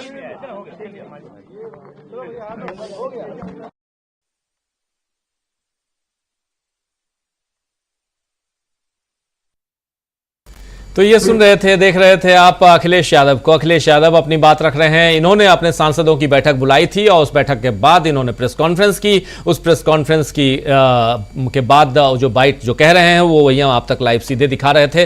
तो एक तरफ अखिलेश यादव है, गहमा गहमी का माहौल है, उधर दूसरी तरफ बिहार में और जेडीयू नेता केसी त्यागी, राइट हैंड बिल्कुल कह सकते हैं इनके नीतीश कुमार के, और वो कह रहे हैं कि इंडिया गठबंधन ने नीतीश कुमार को प्रधानमंत्री पद का ऑफर दिया हुआ है, दिया था नहीं, दिया हुआ है। ये ऑफर जो है ये ओपन है, वो कह रहे हैं। दूसरी तरफ कुछ तस्वीरें जिसको देखकर आप हंस सकते हैं, मुस्कुरा सकते हैं, वो तस्वीरें हम कल सेंट्रल हॉल में जब प्रधानमंत्री को संसदीय दल का नेता चुना जा रहा था, वहां की कुछ तस्वीरें आप लोगों तक हम पहुंचा रहे हैं, जिसमें 4-5 बुके को ही घुमा फिरा करके यानी रिसाइकल किया जा रहा है और प्रधानमंत्री को का स्वागत किया जा रहा है। चलिए ठीक है, ये सब कुछ चलता है, लेकिन कद की बात मैं कह रहा हूं कि प्रधानमंत्री का कद क्या वो नहीं रहा जो 2014 में था, जो 2019 में था। 2024 में कुछ बदले से नजर आते हैं हुजूर, या कुछ और है, ये समझना होगा। और हमारे साथ दो साथी मौजूद हैं, अमलेंदु उपाध्याय जी और शकील अख्तर जी। ये आप दोनों हमारे साथ मौजूद हैं। और उधर जो चल रहा है कांग्रेस वर्किंग कमेटी में, वहां हमारे साथी इकरार खान मौजूद हैं। उनके पास भी चलेंगे थोड़ी देर बाद। लेकिन यहां पर महत्वपूर्ण बात कि ये जो बैठक हुई है, जो कांग्रेस पार्टी की बैठक चल रही है, उस बैठक में सीडब्ल्यूसी की बैठक में शुरुआती वक्तव्य जो दिया उसमें 4 पॉइंट बहुत महत्वपूर्ण है जिसको मल्लिकार्जुन खड़गे ने रखा। ये 4 पॉइंट मैं आपके सामने पढ़ के रखना चाहता हूं। लिख रहे हैं पहला पॉइंट कि कांग्रेस कार्य समिति देश भर में फैले कांग्रेस पार्टी के नेताओं और करोड़ों कार्यकर्ताओं का धन्यवाद करती है जिन्होंने पिछले कुछ महीनों में अथक परिश्रम किया। मैं आपकी दृढ़ इच्छा शक्ति, संकल्प और माफी चाहूंगा परिश्रम के लिए बधाई देता हूं। दूसरी बात, जनता ने हम में विश्वास व्यक्त करके तानाशाही शक्तियों और संविधान विरोधी ताकतों को कड़ा जवाब दिया है। हिंदुस्तान के मतदाताओं ने बीजेपी के 10 साल की विभाजनकारी, नफरत और ध्रुवीकरण की राजनीति को खारिज किया है। तीसरी बात यहां पर रखी गई कि कांग्रेस कार्य समिति कांग्रेस के सभी नवनिर्वाचित सदस्यों को बधाई देती है, सांसदों को बधाई देती है जिन्होंने विपरीत परिस्थितियों में चुनाव लड़कर जीत हासिल की। उन्हें 18वीं लोकसभा का सदस्य बनने पर शुभकामनाएं। चौथी बात कि इस मौके पर मैं श्रीमती सोनिया गांधी को भी धन्यवाद देना चाहूंगा। ये कह रहे हैं, ये बातें जो रख रहा हूं मैं, ये बातें कांग्रेस के अध्यक्ष मल्लिकार्जुन खड़गे की रख रहा हूं। सोनिया गांधी जी को धन्यवाद देना चाहूंगा जिन्होंने चुनाव की तैयारियों, गठबंधन की बैठकों में बढ़ चढ़कर हिस्सा लिया, भाग लिया और अपने लंबे अनुभव के आधार पर हम सबका मार्गदर्शन किया। ये बात कह रहे हैं मल्लिकार्जुन खड़गे। लेकिन इसी मीटिंग से दो और महत्वपूर्ण बातें आ रही हैं। एक तो मल्लिकार्जुन खड़गे ने यह भी कहा कि कुछ महीनों में महत्वपूर्ण राज्यों के चुनाव होने हैं, हमें हर कीमत पर विरोधी दलों को परास्त कर अपनी सरकार बनानी है। अगले कुछ महीनों में कुछ राज्यों में, महत्वपूर्ण राज्यों में चुनाव होने हैं, विधानसभा के चुनाव, और हमें हर कीमत पर विरोधी दलों को परास्त कर अपनी सरकार बनानी है। लोग बदलाव चाहते हैं, हमें उनकी ताकत बनानी होगी। सूत्रों के आधार पर एक तीसरी सबसे महत्वपूर्ण बात सामने आ रही है। तीसरी महत्वपूर्ण बात जो है वो ये है कि राहुल गांधी रायबरेली से सांसद बने रहेंगे। राहुल गांधी रायबरेली से सांसद बने रहेंगे। वायनाड सीट को वो खाली करेंगे और वायनाड सीट से प्रियंका गांधी नहीं बल्कि किशोरी लाल शर्मा की तरह कोई और वहां का कार्यकर्ता वहां से उम्मीदवार बनाया जाएगा। यह सूत्रों के आधार पर है। शकील जी इस बात को और आगे बढ़ाएंगे। लेकिन दो पैरेलल चीजें चल रही हैं और दोनों को हम एक गाड़ी के दो पैरेलल पटरी की तरह लेके चल रहे हैं। एक सत्ता पक्ष है, एक पक्ष है और विपक्ष है। अभी सत्ता पर काबिज होने की जुगत में नरेंद्र मोदी और उनका पूरा एनडीए का कुनबा, और दूसरी तरफ इंडिया और उसमें सबसे ऊपर कांग्रेस पार्टी जिसको 100 सीटें मिली हैं। तो इन सब के अब 101 सीटें हो चुकी हैं कांग्रेस पार्टी की। तो यहां पर ये जो दो पहिए हैं, इन दोनों में अभी जो कुछ चल रहा है वो खबरें हम आप तक ला रहे हैं। महत्वपूर्ण बात कि वहां पर एनडीए में घमासान है कि आखिर मंत्रिमंडल का पद किसको मिलेगा। शपथ के पहले कैसे एनडीए बिखरने की कगार पर है, इसकी चर्चा हम कर रहे हैं। जी हां, शपथ लेने से पहले ही कैसे एनडीए बिखरने की कगार पर है। और दूसरी बात यहां महत्वपूर्ण कि कैसे इधर नरेंद्र मोदी के सामने चुनौती पेश कर रही है कांग्रेस पार्टी और इंडिया गठबंधन। कांग्रेस पार्टी में डोटासरा को कह रहे हैं खड़गे जी कि मिठाई खिलाओ डोटासरा जी, ये बात कह रहे हैं। कैसे देखा जाए शकील अख्तर जी इन तमाम दोनों घटनाक्रमों के पैरेलल देखा जाए तो? सबसे पहले तो हम डोटासरा की बात कर दें जो आपने बताया। अभी इससे पहले हम यहीं पे बता चुके हैं कि राजस्थान की जीत का जिक्र हो रहा था कि राजस्थान की जीत का अगर किसी को श्रेय जाता है तो डोटासरा को, प्रदेश कांग्रेस अध्यक्ष है। और अगर कांग्रेस अध्यक्ष और कांग्रेस का नेतृत्व इस बात को स्वीकार कर रहा है तो ये कांग्रेस के लिए बहुत अच्छी बात है। राजस्थान के बारे में हम कई बार कह चुके, कई बार लिख चुके कि अगर वहां गुटबाजी पे कांग्रेस काबू पा लेती तो वहां पे उसका मुख्यमंत्री होता, लेकिन वो नहीं कर पाई वहां पे। इसी तरह हम हरियाणा के बारे में कहते हैं कि हरियाणा के बारे में भी कांग्रेस को गुटबाजी पे काबू पाना चाहिए। अभी सिर्फ 5 सीटें उसको मिली है जो 7 या 8 होने वाली थी, जो नहीं हो पाई, 2 या 3 हार गए वो। खैर, लेकिन अब जो विधानसभा हो रहा है तो उस विधानसभा में कांग्रेस की जीत की प्रबल संभावना है, वहां के लोग ऐसा चाहते हैं, लेकिन कांग्रेस नेतृत्व को वहां मजबूती दिखाना चाहिए। तो राजस्थान की जीत में डोटासरा का बहुत बड़ा योगदान रहा है, और उन्होंने जिस तरह से मेहनत की है, और जिस तरह से जो बात हम हमेशा से कहते रहे हैं कि नया नेतृत्व पैदा कीजिए, हर राज्य में नया नेतृत्व पैदा करने की जरूरत है कांग्रेस को। मोदी जी ने वो प्रक्रिया रोक दी है बीजेपी में, बीजेपी को उसका नुकसान दिख रहा है, साफ दिख रहा है बीजेपी को। 240 पर रुक गई बीजेपी, क्योंकि वहां उन्होंने नए नेताओं को बनाने का सारा काम रोक दिया। उधर से आवाज, बहुत तेज आवाज आ रही है बीच बीच में, अगर कोई डिस्टरबेंस है तो थोड़ा सा हम जरूर रुक जाएंगे, या अपनी बात प्लीज आप आगे बढ़ाइए। जी, तो हम ये कह रहे थे कि ये जो है बहुत मुश्किल होता है कि अगर आप नए नेतृत्व को रोक दें, दूसरी या तीसरी पीढ़ी के नेताओं को न बनने दें, तो संगठन मजबूत नहीं होता है।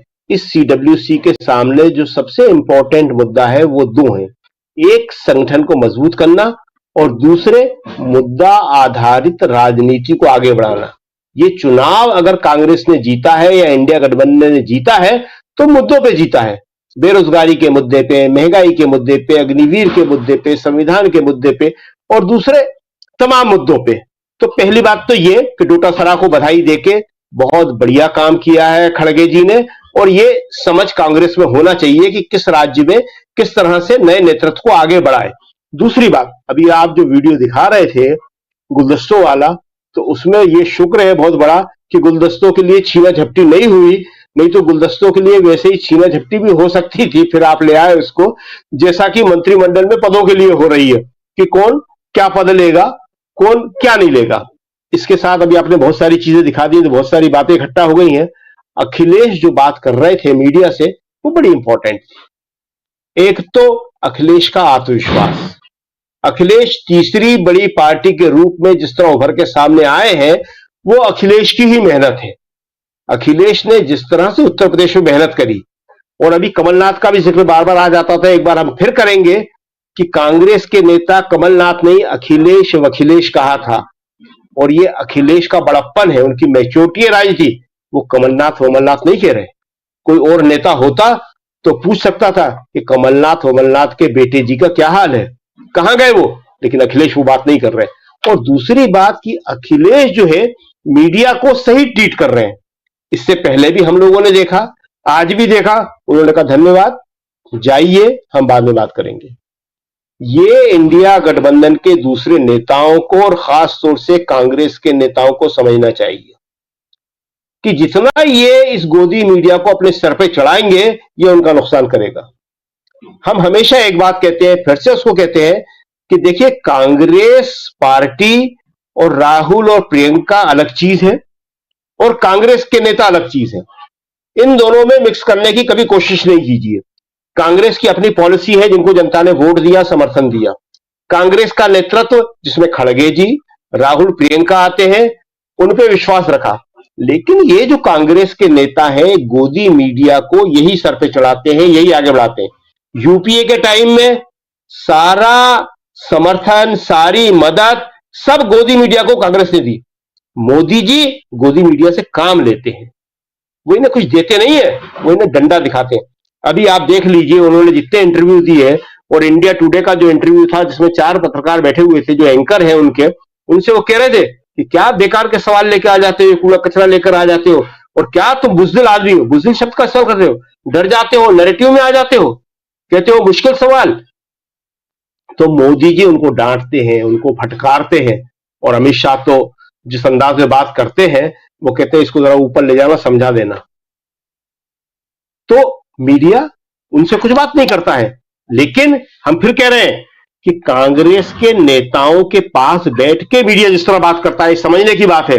वहां बैठ के मीडिया क्या बात करता है, कांग्रेस के नेताओं को, राहुल के खिलाफ बात करता है, सोनिया के खिलाफ बात करता है, प्रियंका के खिलाफ बात करता है, और कांग्रेस के नेता बड़े मजे मजे में उसको सुनते हैं। मीडिया गलती से वही सवाल जब राहुल से कर देता है, तो राहुल का उन्हें सही जवाब देना बड़ा जरूरी हो जाता है। ये मीडिया जो है, हमने कभी उदाहरण दिया, हम बताते हैं आपको कि एक नेता से एक एंकर, बड़े तेज चैनल की एंकर कह रही थी कि अगर आप कांग्रेस अध्यक्ष बनते हैं तो हम आपका समर्थन करेंगे, मगर इस पप्पू का नहीं। और वो कांग्रेस के नेता जो हैं करके हंसते हैं। तो मीडिया का भाव बढ़ेगा कि नहीं बढ़ेगा? और प्रेस कॉन्फ्रेंसों में कांग्रेस के पदाधिकारी, ऑफिस भी रेडी, ऑन रिकॉर्ड कह रहे हैं हम आपके यहां, वो कहते थे मीडिया से, वो वाला सवाल पूछो ना। मीडिया कहता था कौन सा? अरे राहुल से पप्पू वाला पूछो ना, पप्पू क्यों हो तुम? ये कांग्रेस के लोग पूछवाते थे सवाल। तो मीडिया को, इस मीडिया को बढ़ावा तो इन्होंने ही दिया है। 2012 में, 2011 में तो कांग्रेस की यूपीए की सरकार थी, और इसी को आगे बढ़ा के इन्होंने कांग्रेस के खिलाफ, मनमोहन सिंह के खिलाफ और सोनिया गांधी के खिलाफ माहौल बनाया और अन्ना हजारे को आगे बढ़ाया। उस टाइम मीडिया पूरा का पूरा जो है कांग्रेस के खिलाफ था। किसने आगे बढ़ाया था उनको? तो ये जो है कांग्रेस के नेतृत्व को देखना चाहिए, इस बात को समझना चाहिए, ये सब कांग्रेस का किया धरा है। हम फिर कहते हैं कि मोदी जी इनको कुछ देते नहीं है, सिर्फ डंडा दिखाते हैं इनको।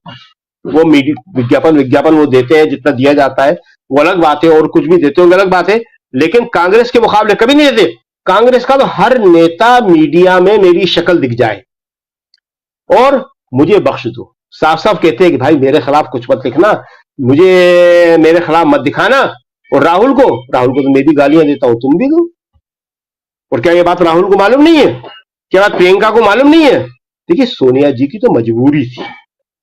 सोनिया जी को 20 साल पहले जब ये सारी व्यवस्था करना पड़ी, बहुत मुश्किल समय था। वो वाजपेयी की सरकार हटी थी, खुद उन्हें प्रधानमंत्री बनना नहीं था, दूसरे को बनाना था, और अपनी जो पॉलिसी है, कांग्रेस की पॉलिसी, जनता के काम वो पूरे कराना थे। आप क्या समझते हैं ये आसान था? जो मनरेगा सोनिया गांधी लाई, रिजेक्ट कर दिया था कांग्रेस के नेताओं ने, इन्हीं नेताओं ने, सारे के सारे लोगों ने। क्यों? क्योंकि वो कहते थे कहां से आएगा पैसा, अगर आप इन मजदूरों को पैसा दे दोगे। जी, आपके पास आता हूं 2 मिनट के लिए, जरा कुछ और अपडेट्स दे दो। इधर एक तरफ हलचल तेज है, अभी से थोड़ी देर बाद प्रेस कॉन्फ्रेंस होने वाली है कांग्रेस पार्टी की, कांग्रेस वर्किंग कमेटी की बैठक के बाद प्रेस कॉन्फ्रेंस होने वाली है। दूसरी तरफ उधर उत्तर प्रदेश से जो बड़ी हलचल तेज है उत्तर प्रदेश में, और उत्तर प्रदेश की सरकार, योगी आदित्यनाथ की सरकार जो है वो बिल्कुल डावाडोल स्थिति में है। जरा चलना चाहता हूं इधर अमलेंदु उपाध्याय जी के पास में, क्या कुछ खबर उत्तर प्रदेश से है, क्योंकि कल हमने देखा मुख्यमंत्री योगी आदित्यनाथ भी थे जब एनडीए घटक दलों की बैठक थी, और संसदीय दलों की बैठक एनडीए की, और उसके अलावा वहां पर 2 डिप्टी सीएम भी थे, लेकिन दोनों डिप्टी सीएम से तो बहुत अच्छी तरह से मिलते हुए नजर आए नरेंद्र मोदी, लेकिन योगी आदित्यनाथ से मिलते हुए नजर नहीं आए। और आज योगी आदित्यनाथ ने बैठक जो बुलाई थी, उस बैठक में दोनों डिप्टी सीएम नदारद थे। इसके क्या मायने निकाले जाएं, और यहां से एक तस्वीर अलग बैठती है। दूसरी तस्वीर यहां जरा समझना चाहता हूं, जो एनडीए की बैठक और खींचतान अंदर खाने चल रही है, वहां से क्या कुछ आया है अमलेंदु जी? देखिए राजीव जी, तो उत्तर प्रदेश को लेकर के बड़ी खबरें गंभीर आ रही हैं, और बताया जा रहा है कि तलवारें जो म्यान से बाहर निकल चुकी हैं, और ज़बरदस्त तरीके से उठापटक उत्तर प्रदेश में शुरू हो गई। अब कौन जीतता है कौन हारता है वो सब अभी नहीं कहा सकता क्या हुआ क्या नहीं होगा, लेकिन योगी आदित्यनाथ के साथ जो सलूक एक तरीके से किया जा रहा है भारतीय जनता पार्टी के नेतृत्व द्वारा, उसको लेकर के बताया जाता है कि योगी आदित्यनाथ काफ़ी ज़्यादा नाराज़ हैं, क्योंकि दोनों जो उप मुख्यमंत्री हैं उन्होंने एक तरीके से अवहेलना की है योगी आदित्यनाथ की। उस मीटिंग में ना पहुँच के बताया जाता है कि दोनों जो हैं वो केशव प्रसाद मौर्य और बृजेश पाठक दिल्ली में मौजूद हैं, जबकि मंत्रिमंडल की बैठक वहाँ बुलाई गई है लखनऊ में, तो लखनऊ दोनों मौजूद नहीं है। यानी इसका मतलब सीधे सीधे दोनों ने एक तरीके से कहा जाए योगी आदित्यनाथ के आदेश की अवहेलना की है, और इसको योगी आदित्यनाथ ने गंभीरता से लिया है। इसको लेकर के कयास तेज हो गए हैं। अब इन दोनों ने क्यों किया है ऐसा, जाहिर सी बात है राजीव जी की ये बिना केंद्रीय नेतृत्व या कहिए बिना अमित शाह के इशारे के नहीं हो सकता, क्योंकि दोनों ही जो है वो अमित शाह के काफ़ी नज़दीकी समझे जाते हैं। और जिस तरीके से पूरे चुनाव में अमित शाह की लॉबी जो है योगी आदित्यनाथ को निशाने पर लेती रही, और जिस तरीके से सोशल मीडिया पे जो है एक तरह से कहा जाए कि उनकी जो ट्रोल आर्मी है वो योगी आदित्यनाथ को निशाना बना रही है, उसको लेकर के काफ़ी ज़्यादा चीज़ें अंदर शुरू हो गई हैं। इधर जो समाजवादी पार्टी है राजीव जी, उसने अपने प्रयास तेज कर दिए हैं, ये बताया जा रहा है। और अखिलेश यादव चूँकि दिल्ली में मोर्चा संभालेंगे, उत्तर प्रदेश का मोर्चा शिवपाल सिंह यादव को दिया जा रहा है। और शिवपाल सिंह यादव जो है वो भारतीय जनता पार्टी के जो चाणक्य कहे जाते हैं उनसे बड़े चाणक्य एक तरीके से हैं। और अब उत्तर प्रदेश की सरकार के ऊपर लगातार लगता है संकट खड़ा हो गया, चूँकि भारतीय जनता पार्टी की इस अंदरूनी लड़ाई में शिवपाल यादव वहाँ क्या काम करते हैं और अखिलेश यादव किस तरीके से मोर्चा संभालते हैं, ये देखना होगा। क्योंकि जिस तरीके से राजीव जी समर्थन मिला है उत्तर प्रदेश में इंडिया गठबंधन को, और जो जिस तरीके के आरोप लग रहे हैं कि 15 से ज़्यादा सीटें प्रशासन ने ज़बरदस्ती जितवा दी हैं, तो इसका मतलब कि ज़बरदस्त तरीके से समाजवादी पार्टी और इंडिया गठबंधन यानी कांग्रेस को वहाँ सफलता मिली है। उसके अक्स जो है विधानसभा चुनाव पे भी पड़ेगा। तो जिस तरीके की चीज़ें आ रही हैं उसमें लोगों को लग रहा है कि अब अखिलेश यादव के साथ जाने में भलाई है। तो भारतीय जनता पार्टी के अंदर भी एक ज़बरदस्त तरीके की टूट फूट देखी जा सकती है राजीव जी, ये सब देखने में आ रहा है। बिल्कुल बिल्कुल, भारतीय जनता पार्टी के की तरफ भी एक टूट फूट, और यहीं से, क्योंकि ये जो बार बार हम लोग कह रहे हैं, शायद कई लोगों को लगता होगा कि नहीं अब तो नरेंद्र मोदी प्रधानमंत्री की कुर्सी पर विराजमान होने जा रहे हैं, लेकिन केसी त्यागी का बयान आना कि इंडिया गठबंधन ने ऑलरेडी नीतीश कुमार को प्रधानमंत्री पद का ऑफर दिया हुआ है, ये बयान अपने आप में बहुत मायने रखता है। दूसरी बात, उधर महाराष्ट्र में हलचल तेज है, और तीसरी बात उत्तर प्रदेश में हलचल तेज है, और इन सब के बीच दिल्ली की हलचल, और दिल्ली में खासकर जो कांग्रेस पार्टी की बैठक चल रही है, और इस बैठक के बाद अब बहुत हलचल तेज यहां दिल्ली में भी दिखाई दे रही है। अशोका होटल में कांग्रेस पार्टी CWC की बैठक, और इस बैठक से क्या कुछ निकल के आएगा ये भी हम आप तक पहुंचा ही रहे हैं। लेकिन इस बीच एक खबर यह भी आ रही है कि राहुल गांधी शायद रायबरेली सीट अपने पास रखें, अमेठी सीट छोड़ेंगे, और वायनाड सीट छोड़ेंगे, और वायनाड सीट से प्रियंका नहीं बल्कि वहीं का कोई कार्यकर्ता वो चुनाव लड़ेगा। इसके भी बहुत सारे मायने निकाले जा सकते हैं, आने वाले समय में इन सब से पर्दा उठेगा। लेकिन आज के इस बैठक में, CWC की बैठक में बहुत सारी तैयारियों का जायजा लिया गया है, और आने वाले समय में जो 4 राज्यों के विधानसभा चुनाव हैं इसी साल, 4 राज्यों के, अभी 2 महीने रुकिए, फिर चुनाव ही चुनाव फिर से दिखाई देंगे। लेकिन उन सब के बीच क्या नरेंद्र मोदी की सरकार स्टेबल रहेगी? नरेंद्र मोदी कल ओथ लेने जा रहे हैं। बांग्लादेश की जो प्रधानमंत्री आ चुकी हैं यहाँ पे, और लोगों को भी बुलाया गया है, मालदीव से भी बुलाया गया है, श्रीलंका और नेपाल से भी बुलाया गया है, भूटान से भी बुलाया गया है, पाकिस्तान छोड़ के बाकी जगहों से बुलाया गया है। इस बार नरेंद्र मोदी कह रहे हैं कि 10 साल से सरकार चलाने की मेरी अब आदत हो गई है, तो मैं अब वो गलतियां नहीं करूंगा जो मैंने पहले की थी। लेकिन पाकिस्तान आप अचानक कैसे चले जाते हैं? पाकिस्तान से अचानक नवाज शरीफ को अपने उसमें कैसे, ओथ सेरेमनी में कैसे बुला लेते हैं? क्या ये क्या कुछ है? और अगर बुला भी लेते हैं तो क्या ये गलती है? ये गलती कतई नहीं हो सकती। आप अपने पड़ोसी के साथ अगर संबंध अच्छा बना सकते हैं, संबंध सुधार सकते हैं, तो सुधारने की कोशिश करनी चाहिए।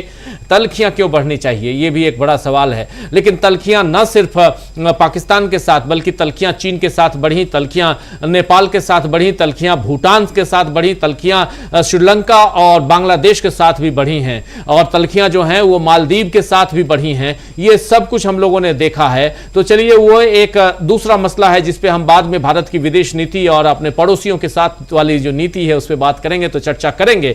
लेकिन यहां पर क्या 2 एन फैक्टर जो हैं, चंद्रबाबू नायडू यानी नायडू फैक्टर और नरेंद्र मोदी के सामने नीतीश फैक्टर, ये दोनों जो फैक्टर है, नायडू एंड नीतीश, ये दोनों फैक्टर के बीच में नरेंद्र मोदी सैंडविच की तरह हो गए हैं।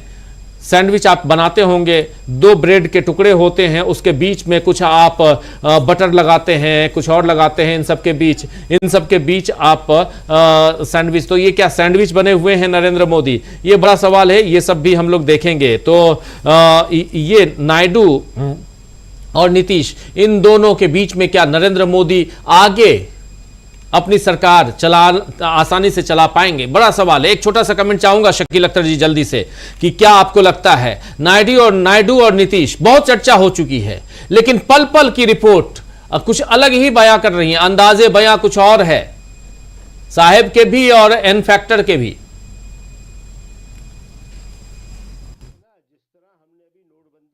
किया तो नोटबंदी में उन्हें किसी से पूछने की जरूरत नहीं पड़ी ना।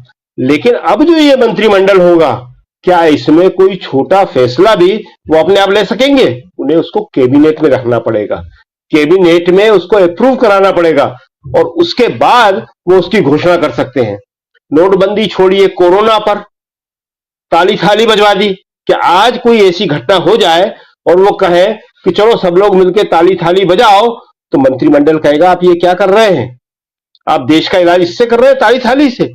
किसान बिल ले आए जिसे वापस लेना पड़ा उन्हें, क्या ऐसा बिल ला सकते हैं अब वो? तो ये सारी चीजें अब मोदी जी की बंद हो जाएंगी। अभी तक मोदी जी ये समझते थे, देखिए कहना नहीं चाहिए, हमारी ये इस स्थिति में ले आए हैं, जब अवतार पुरुष घोषित हो गए थे वो, तो वो सोचते थे कि मैं जो चाहे वो कर सकता हूं, न मुझे किसी से पूछने की जरूरत है और न किसी को बताने की जरूरत है, और जो मैं कहूंगा, जो मैं करूंगा, उसको मीडिया अपने आप जस्टिफाई कर देगा। मुझे किसी चीज के कारण में नहीं बताना, मीडिया ने किया। मोदी जी की हर गलत चीज को मीडिया ने सही साबित करने की कोशिश करी और सही साबित किया।